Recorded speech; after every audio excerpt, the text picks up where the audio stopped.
लज़्ज़ते ज़िक्र से रहूं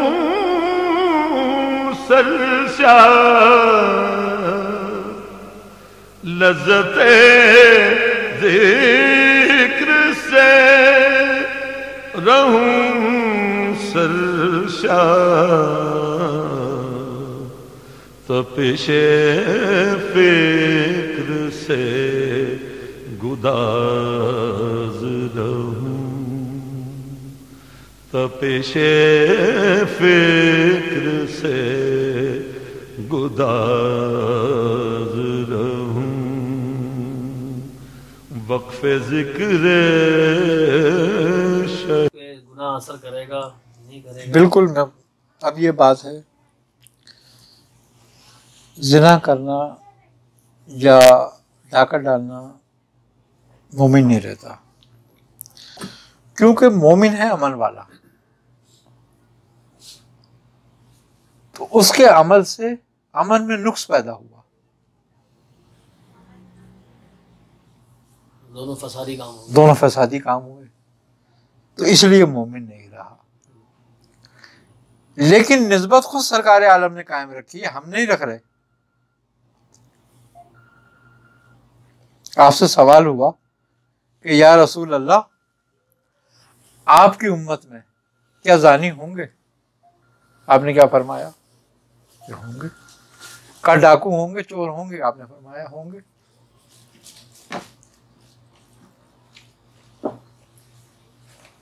समझ ना बात को?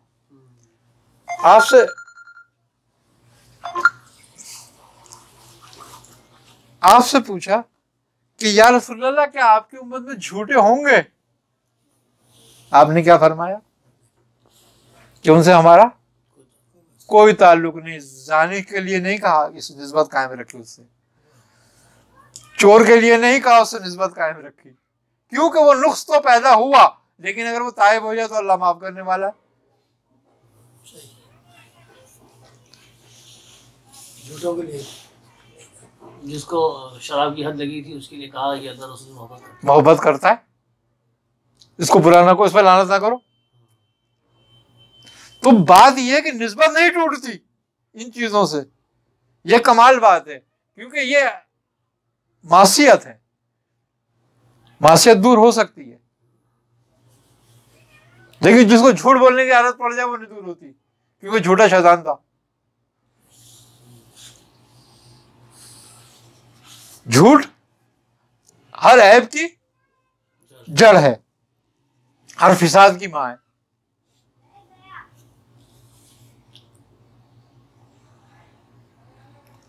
तो कोई गुनाहगार होता है तो उससे निस्बत नहीं टूटी। सरकार गौस पाक, ये सरकार आलम सल्लल्लाहु अलैहि वसल्लम की बात थी। अब सरकार गौस पाक का एक वाक़या है कि आपसे सवाल हुआ कि हुजूर, आपकी जो मुरीदीन हैं उनमें बड़े बड़े बाकमाल लोग हैं, बड़े ज़ुहद रखने वाले और बड़े साहिब इल्म, हदीस फिक़ह तफसीर के इल्म रखने वाले उलमा हैं। तो आपने फरमाया कि अल्हम्दुलिल्लाह। फिर उसी सवाल करने वाले ने कहा कि हुजूर, आपके मुरीदीन तो बहुत हैं। आपने फरमाया हाँ, कहा उनमें तो बहुत बेईमान, चोर, उचक्के और फसाद फैलाने वाले लोग भी मौजूद हैं। तो आपने फरमाया अल्हम्दुलिल्लाह। तो उन्होंने कहा हजरत, फिर दोनों में फर्क क्या है?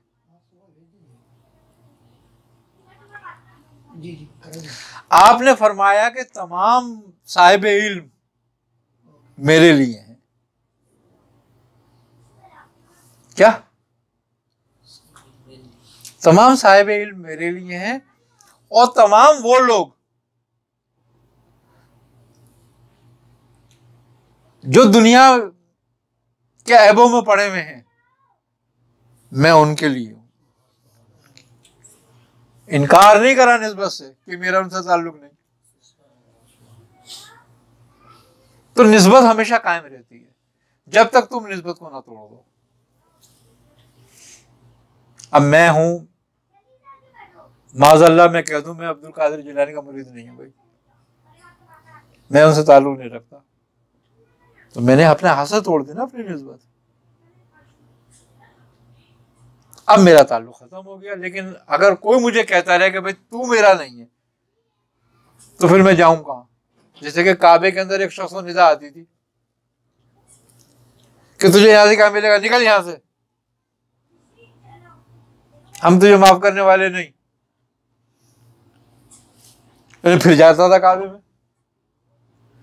तो एक बुजुर्ग ने उसको देखा, उस शख्स को, और कहा कि भाई तेरे लिए बार बार निदा होती है कि तू यहाँ आके क्या करता है? तुझे वो माफ करने वाला उन्हें मना कर दिया कि भाई मैं माफ करने वाला नहीं, फिर तू क्यों आता है यहाँ पे? उसने कहा हजरत ये बताएं फिर मैं किसके पास जाऊं? मैं तो इधर ही आऊंगा, आखिरी दरवाजा वही है। यही मेरा दरवाजा है। कब तक इनकार करेगा?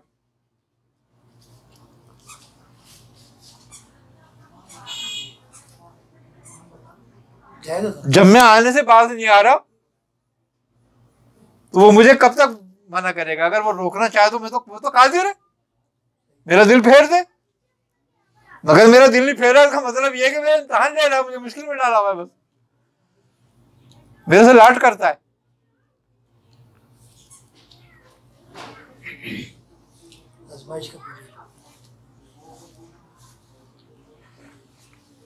तो बात यही है, निस्बत कभी नहीं टूटती जब तक खुद ना तोड़ो।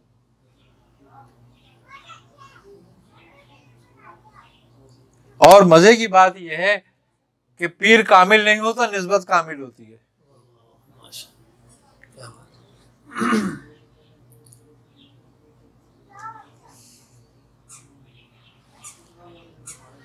खुद शेख अब्दुल कादिर जिलानी रहमतुल्लाह अलैह फरमाते हैं ना कि मेरा कमाल इस बात पर है कि मेरे जद कमाल है, साहिब कमाल है।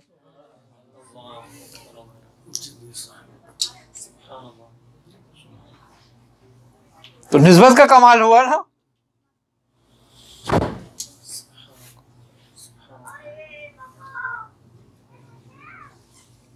तो बात यही है कि जिसने निस्बत को तस्लीम किया वो कमाल को पहुंचा, तो निस्बत कामिल है। पीर कामिल नहीं, जिसने अपने निस्बत को जितना कामिल कर लिया वो उतना कामिल हो गया। वरना सरकार आलम अपनी तमाम औलादों के लिए और अपनी तमाम उम्मतियों के लिए तो एक जैसे ही है ना। आप तो सूरज की मानिंद है, सूरज किसको कम और किसको ज्यादा रोशनी देता है? जब तक कि खुद ही अपने ऊपर आड़ ना कर ले।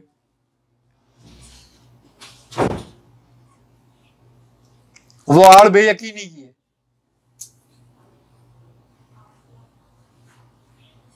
कि जब मेरे दिल में मुतज़्ज़ल होगा, बेयकीनी पैदा होगी, तो मेरी निस्बत में खलल आएगा, और नहीं होगी तो नहीं आएगा।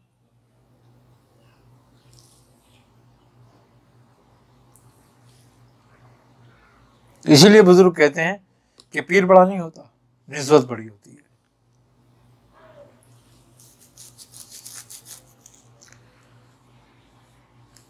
एक वाक़या है कि जन्नत में सब जाएंगे, जब हजरत उवैस करने जा रहे होंगे जन्नत के दरवाजे पर रोक लिया जाएगा, इनको सबको जाने दिया जाएगा, इनको रोक लिया जाएगा। तो जब सब जा चुके होंगे और ये रुके रहेंगे तो आप दुआ करेंगे कि ऐ मेरे रब, तूने मुझे क्यों रोक लिया जन्नत पे जाने से?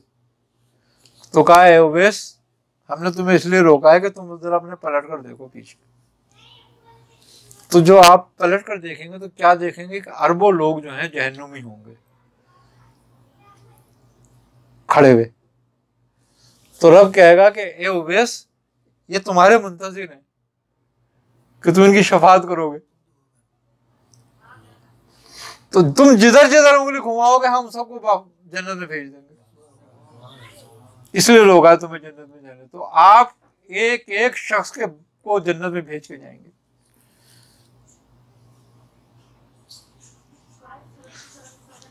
ये अता निस्बत की है।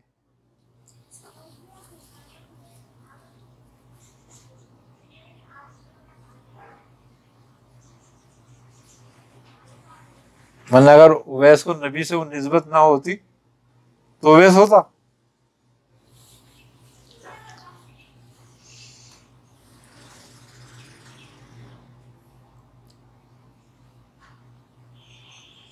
हर नबी के साथ ना एक बरूक होता है, बरूक कहलाता है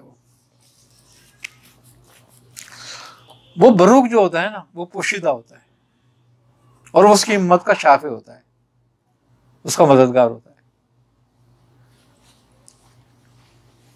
नबी करीम सल्लल्लाहु अलैहि वसल्लम की उम्मत के बरूक ओवैस थे।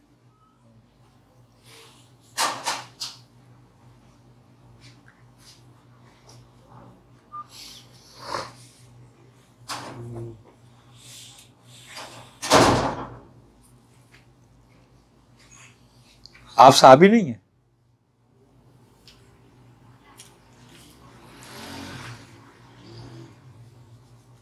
मगर खैरुत ताबईन है,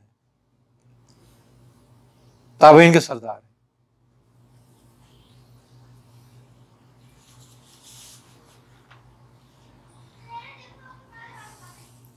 तो बात यह है कि अगर मोहब्बत हो तो बिलाल भी बन जाता है और ओवैस भी।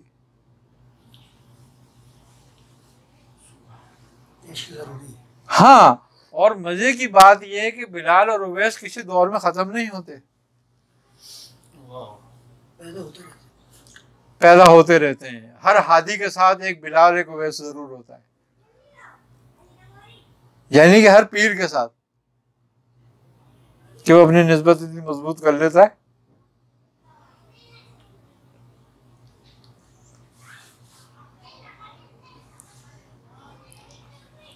समझने वाली बात है, बस अगर समझ में आ गई तो ठीक है, नहीं तो कोई मसला नहीं है, फिर सारे सूफी हैं।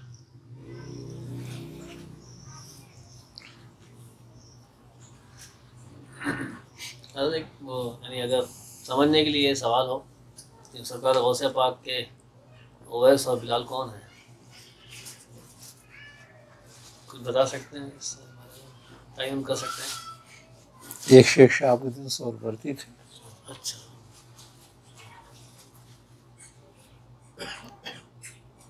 एक शेख अली हयाती हैं। अच्छा, ये दोनों कमाल रखते थे, मोहब्बत में भी और आपकी अता में भी कमाल था उन लोगों को। आज भी शेख अली हयाती का मकाम यह है कि बुजुर्ग कहते हैं कि अगर उनका नाम लो तो मच्छर नहीं काटता और शेर मुंह नहीं खोलता, शेर रास्ता दे देता है आपका नाम लेने से। मैं शहाबुद्दीन सोहरवर्दी को ओवैस कह सकते हैं। कमाल था आपको यहाँ से।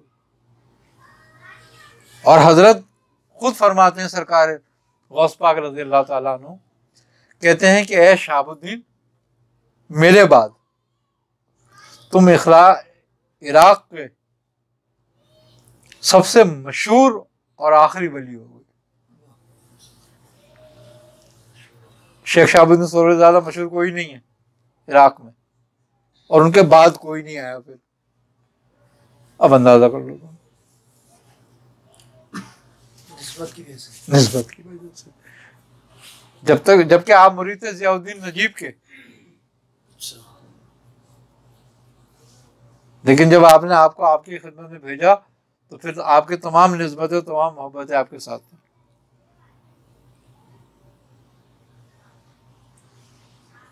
और आपको कमाल भी हासिल हुआ।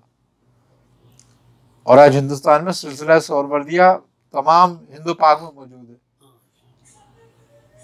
और बड़े साहिब निस्बत लोग हैं। ये हमें भी सिलसिले से इजाजत है। सोहरवर्दिया खानदान हमारा है ना, हमारा तो शिजरे में जो शिजरा पढ़ते हैं। हमारे यहाँ असल में बात यह है कि सलासिल का एक बड़ा मसला बना हुआ है। हमारे अबुल-उलाई खानदान में ना लोग सिलसिलों को सही तरीके से, बहुत कम लोग ऐसे हैं जो जानते हैं, अक्सरियत नहीं जानती कि हमारे सिलसिले निस्बतें कहाँ कहाँ हैं, कैसे कैसे हैं। हमारी निस्बत सोहरवर्दी तो हमारा सिलसिला है ही है। हमारी निस्बत निज़ामी भी है, हमारी निस्बत साबरी भी है, हमारी निस्बत शाज़ली भी है, हमारी निस्बत मदारी भी है। 45 बताया था मियां। हाँ, हमारी नक्शबंदी भी है। सोहरवर्दी सिलसिला तो बहाउद्दीन ज़करिया मुल्तानी से है ना हमारा? नहीं, हज़रत नूरुद्दीन मुबारक गज़नवी रहमतुल्लाह अलैह से, इनसे है हमारा। नूरुद्दीन मुबारक इस तरीके से है कि हज़रत शेख शहाबुद्दीन सोहरवर्दी रहमतुल्लाह अलैह को 2 जगह से इजाज़तुल खिलाफत है। आप सरकार गौस पाक से खिलाफत रखकर कादरी हैं, सही है। और हज़रत अबू नजीब सोहरवर्दी रहमतुल्लाह अलैह से निस्बत रख के सोहरवर्दी हैं। अच्छा, आई ना समझ बात? अच्छा, ये तो ये हो गया। अब हम इससे नीचे उतरते हैं तो शेख शहाबुद्दीन सोहरवर्दी रहमतुल्लाह अलैह के खलीफा थे नूरुद्दीन मुबारक गज़नवी। ये गज़नवी के रहने वाले थे। सही है। नूरुद्दीन नाम था, मुबारक उनकी कुन्नियत थी। तो आपको आपने खिलाफत इजाज़त दी और आपकी तरबियत मुकम्मल फरमाई, और इजाज़त देने के बाद आपको हिंदुस्तान जाने का हुक्म दिया। शेख बहाउद्दीन ज़करिया मुल्तानी बाद में हिंदुस्तान आए, नूरुद्दीन पहले हिंदुस्तान आए। आई समझ बात? अब नूरुद्दीन मुबारक गज़नवी रहमतुल्लाह अलैह सोहरवर्दी कादरी और सोहरवर्दी सिलसिला लेकर आए। सही है, तो पहले ये लेकर आए। पहले ये लेकर आए, ये दिल्ली में आए, अच्छा, और दिल्ली में इन्होंने अपना मस्कन बनाया। और उस ज़माने में दिल्ली में हज़रत कुतुबुद्दीन बख्तियार काकी रहमतुल्लाह अलैह रौनक अफरोज़ थे। आपसे आपकी बड़ी मोहब्बत थी और बड़ी दोस्ती थी। अच्छा, अच्छा। नूरुद्दीन मुबारक। हज़रत नूरुद्दीन मुबारक गज़नवी रहमतुल्लाह ताला अलैह ने अपनी इजाज़त व खिलाफत सिलसिला कादरिया और सोहरवर्दिया की अपने बेटे हज़रत निज़ामुद्दीन गज़नवी को अता फरमाई। वो इनके सज्जादे भी थे और मुरीद भी थे और खलीफा भी हुए। फिर हज़रत निज़ामुद्दीन गज़नवी रहमतुल्लाह अलैह ने अपनी खिलाफत और इजाज़त हज़रत शेख नजमुद्दीन कलंदर रहमतुल्लाह अलैह को अता फरमाई, जो आपके बेटे थे। नजमुद्दीन कलंदर। हाँ, और इनको मालवा जाने का हुक्म दिया। ये मालवा चले गए, इन्होंने मालवा को अपना मस्कन बनाया। हज़रत नजमुद्दीन कलंदर रहमतुल्लाह अलैह जो हैं, इनको 2 बुजुर्गों से और खिलाफत और इजाज़त हुई, और वो बुजुर्ग थे एक पीर खिज़र रूमी।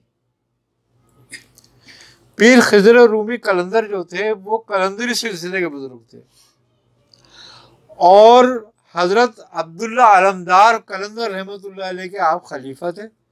और हज़रत अब्दुल्ला अलमदार जो थे ये हज़रत शेख जमालुद्दीन मुजर्रिद रहमतुल्लाह अलैह के खलीफा थे। और हज़रत शेख जमालुद्दीन मुजर्रिद जो थे वो उनको खिलाफत 2 बुजुर्गों से अता हुई, एक हज़रत बायज़ीद बुस्तामी रहमतुल्लाह अलैह से, और एक खिलाफत हुई उनको हज़रत अब्दुल अज़ीज़ मक्की से। अब्दुल अज़ीज़ मक्की जो थे वो हज़रत अबू सईद हबशी के खलीफा थे, और हज़रत अबू सईद हबशी जो थे हज़रत बिलाल हबशी के खलीफा थे। इस निस्बत से ये सिलसिला कलंदरी था। वालेकुम सलाम। हाँ, अल्लाह करम बेटा। इस निस्बत से ये सिलसिला हमारा कलंदरी हुआ। तो हज़रत पीर खिज़र रूमी जो कलंदर थे उनको हुक्म हुआ कि हिंदुस्तान जाओ, वहां तुम्हारा हिस्सा है। आप हिंदुस्तान तशरीफ लाए, और आपने आन के हज़रत कुतुबुद्दीन बख्तियार काकी रहमतुल्लाह अलैह से बैत फरमाई। हज़रत कुतुबुद्दीन बख्तियार काकी रहमतुल्लाह अलैह ने सिलसिला चिश्तिया की तरबियत फरमाकर आपको और सिलसिला चिश्तिया की खिलाफत और इजाज़त मरहमत फरमाई। 2 इकट्ठे, सोहरवर्दी और चिश्तिया इकट्ठे हो गए? नहीं, ये कलंदरी और चिश्ती इकट्ठे हो गए। अभी मैं आपको बताता हूँ और सोहरवर्दी कैसे हुए। तो ये चिश्ती और कलंदरी निस्बत इकट्ठी हो गई एक जगह। अब आपने फरमाया कुतुबुद्दीन बख्तियार काकी रहमतुल्लाह ताला अलैह ने कि ए खिज़र रूमी, तुम अपना कलंदराना लिबास न उतारना, कि आज से हमारे सिलसिले की एक नई शाख तुमसे शुरू होगी जो चिश्ती कलंदरी कहलाएगी। ठीक है, ये कौन सी निस्बत हो गई कलंदरी के साथ? चिश्ती। अब हजरत पीर खिजर रूमी रहमतुल्लाह अलैह तशरीफ ले गए मालवा। मालवा में आपकी मुलाकात हजरत नजमुद्दीन कलंदर से हुई। हजरत नजमुद्दीन कलंदर को हुक्म हुआ कि इनसे बैत तलब कर लो, बैत कर लो। आपने उनसे पीर खिजर रूमी से बैत फरमाई और बैत फरमाने के बाद आपको चिश्ती कलंदरी खिलाफत और इजाजत अता कर दिया आपने। अब हमारे पास कौन से सिलसिले हो गए? चिश्ती, कलंदरी, सोहरवर्दी और कादरी। तो सही शहाबुद्दीन से चला रहा। ठीक है, कितने हो गए सिलसिले? 4 सिलसिले हो गए। अब हजरत नजमुद्दीन कलंदर रहमतुल्लाह अलैह भड़ांच तशरीफ ले जाते हैं।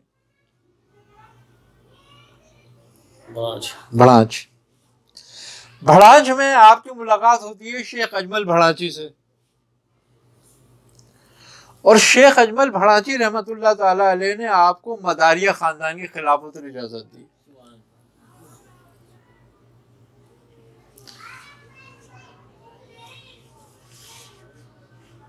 अब कितनी निस्बत हो गई? 5। फिर आपकी मुलाकात होती है हजरत जमालुद्दीन जानेमन जुम्मन जन्नती से। आप भी आपको खिलाफत और इजाजत फरमाते हैं मदारी सिलसिले की। तो ये मदारी सिलसिला जो है, ये वाला सिलसिला जो है, ये दीवान उनका है, क्या नाम है उसका, खादमान दीवान खान का।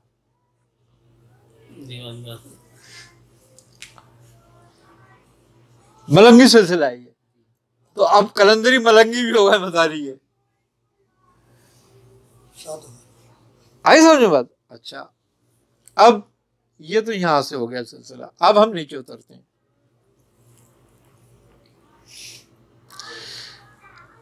नीचे हजरत मीर जाफर दीवान रहमतुल्लाह अलैह,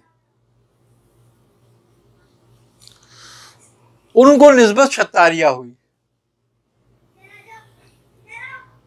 शेख मुबारक सूफी, एक मुबारक शेख बुजुर्ग थे शतारिया खानदान के, आपने आपको इजाजत और खिलाफत दी।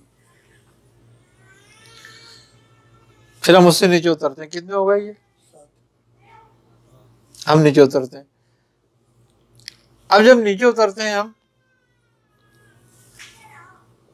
तो हजरत शाह मुनीम पाकबाज रहमतुल्लाह अलैह, आपको अबुल उलाई सिलसिले की खिलाफत हुई हजरत असद देलवी से। असद देलवी, फरहाद देलवी, दोस्त मोहम्मद बुरहानपुरी और हजरत सैयदना अमीर अबूलुल्लाह। हजरत सैयदना अमीर अबूलुल्लाह नक्शबंदी है।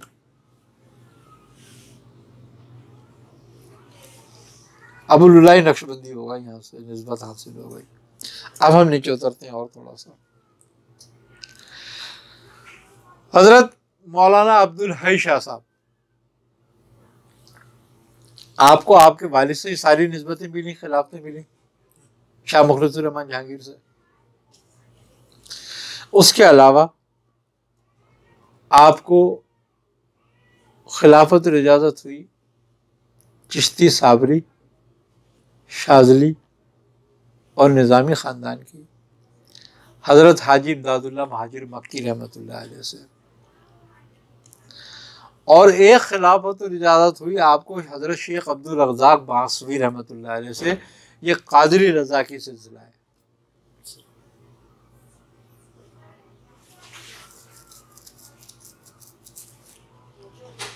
आई ना समझ बात? हिज़्बुल बहर की इजाज़त आपको हज़रत इमदादुल्लाह महाजिर मक्की ने दी और हज़रत शाह मुखलिसुर रहमान जहांगीर रहमतुल्लाह अलैह को हिज़्बुल बहर और दलाइलुल खैरात की इजाज़त हज़रत शेख बुरहानपुरी से हुई, बुरहानुद्दीन फरंगी महल से। दलाइलुल खैरात की और हिजबुल बहर की इजाजत बैठ तो ये शतारी सिलसिले से चला। नहीं, अबुल वो शाजली। अच्छा, अब ये निस्बतें हैं जो अबुलुलाइयों की हैं।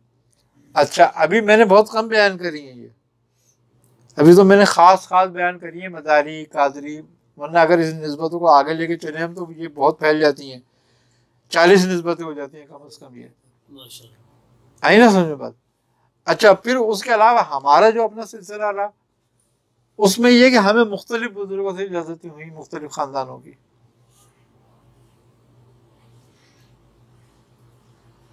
अब हज़रत ख्वाजा उस्मान मियाँ शाह साहब रहमतुल्लाह ताला अलैह,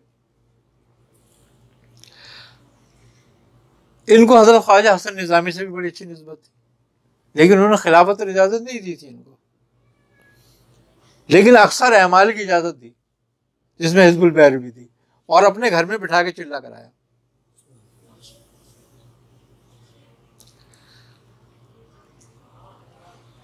और एक मौलाना अब्दुल कदीर शाह साहब थे, आपने भी इजाज़त दी। ये शाजरी ख़ानदान की हज़रत शेख अब्दुल शाजरी के औलादों में से थे, उन्होंने अपनी निस्बत की भी इजाज़त दी थी और अपने सिलसिले की भी, इसकी हिजबुल बहर की भी इजाज़त दी थी।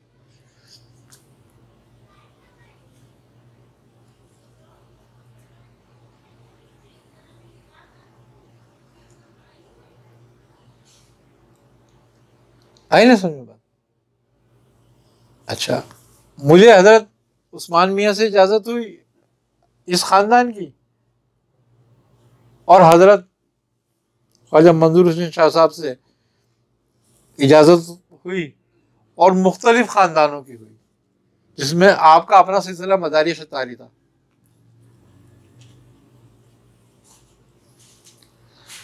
फिर पीर इरफान अली शाह साहब से इजाज़त हुई। वो मौलाना, उनके जो वालिद थे उनका सिलसिला नक्शबंदी फजली था, एक वो इजाज़त हुई, और एक शतारी सिलसिला था उनका शाह वली अल्लाह के ख़ानदान से, क्योंकि वो उन्हीं के औलादों में से थे, वो इजाज़त हुई। तो हमारी इजाज़त थोड़ी सी बढ़ गई, अलग हो गई। वो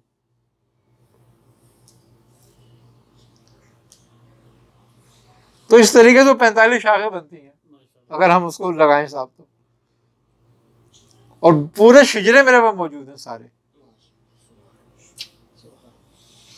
हाँ, ये नहीं कि वो ज़बानी हो खाली, और जिसका जी चाहे उसके शिजरों की तहकीक करे, देख ले कि शिजरा सही है गलत है। हाँ, अरब में इसका बड़ा हैसियत है, इसकी इल्मुल अंसाब की। कहते हैं सनद मुत्तसिल ना हो तो कोई हैसियत ही नहीं होती। फिर उनको वहाँ के जो सूफी लोग हैं ना सुन्नी, हाँ, वो इतनी बात बोलते हैं, सर झुकाओ दरे पैगंबर पर, सर झुकाओ दरे पैगंबर पर, ताइबिस्तर सरफराज रहूं, ताइबिस्तर सरफराज रहूं, वक्फ़े ज़िक्र शहे हिजाज़